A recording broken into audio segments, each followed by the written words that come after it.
shattered. Queen lumps her throat as her first Christmas without Prince Philip spoilt by COVID rules. The Queen would normally be preparing to travel to Sandringham for Christmas. But with COVID rules being tightened, how her first time marking the holiday without her late husband Prince Philip by her side could be at risk. This year the Queen was hoping to celebrate Christmas with family, a far cry from last year when the coronavirus lockdown caused the royal households and the rest of the British public to be separated when the government cancelled plans just days before December 25. In 2020, she and Philip were forced to spend Christmas alone as plans were cancelled up and down the country.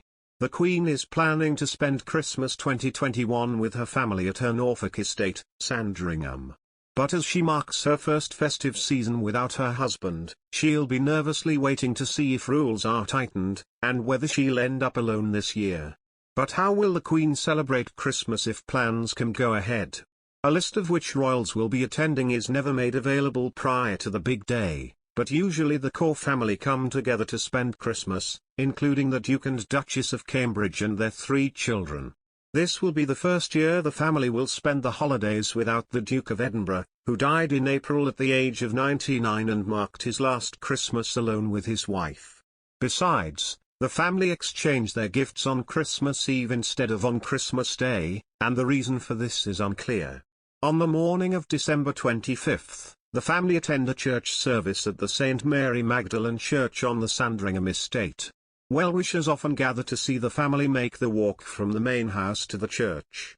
The family also reportedly gathers to watch the Queen give her annual Christmas speech, which has been a tradition since she took to the throne in 1952. This Christmas is believed to be the first time the Queen has returned to Sandringham since her husband died. Last year marked the first Christmas in 32 years that the monarch didn't spend the day in Norfolk, instead staying in Windsor in line with coronavirus restrictions on travel at the time. Her first visit is particularly poignant as Sandringham is where the Duke of Edinburgh chose to live out much of his later years following his retirement in 2017. The Duke lived in a cottage called Wood Farm when the Queen was not in residence and spent Christmas through to February with his wife living in the main house. Shockingly, Queen Elizabeth reportedly feels Prince William is a better fit to serve as her next heir, as compared to Prince Charles. This revelation has been made by royal author Christopher Anderson. In light of the rumors that Prince Charles was the one who speculated Archie's skin color, the palace and Queen Elizabeth feel it best to bypass Prince Charles from the line of succession entirely. According to the findings by Express, the general consensus is Charles is unfit to be king. The royal insider even went on to say, this has been in discussion for quite some time, but recent events have shown palace officials that they have no other choice but to push for William to take over when the Queen passes or abdicates. Especially considering the Queen's health concerns, palace aides are nudging to have things expedited.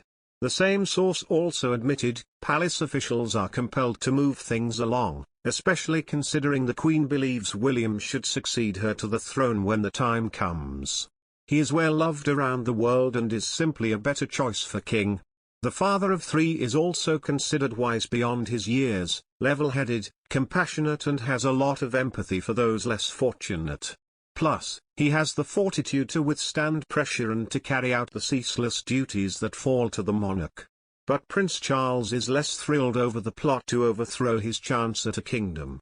Reportedly, he has always considered the crown his birthright. It's hard for him to see this public clamor for William to leapfrog him, essentially even though he's incredibly proud of his son. Even